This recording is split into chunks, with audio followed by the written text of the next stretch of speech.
Warar dheeraad ah ayaa laga helayaa khasaarihii kooxda Al-Shabaab loogu geystay deegaanka Jicibo ee gobolka Hiiraan halkaas oo dagaal culus ka dhacay xaddii la soo dhaafay iyadoo weli ay socdaan howlgallo ay wadaan ciidamada dowladda Soomaaliya.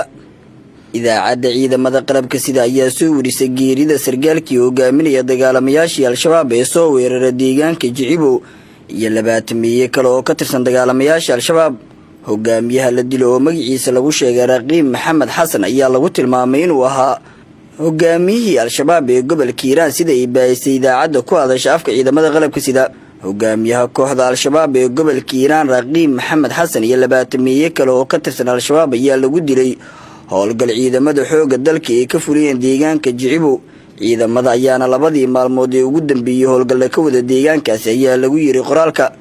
waxaa sii kordhayay khasaaraha ka soo gaara dagaalamayaasha Al-Shabaab dagaalkii deegaanka Jicibo deegaankaas oo qiyaastii 30 kiiloomitir waqooyi ka xiga degmada Buulaburde waxaana dhacaa inta u dhaxaysa degmada Buulaburde iyo Beledweyne halkaas oo muhiim u ah isku socodka dadka iyo gaadiidka.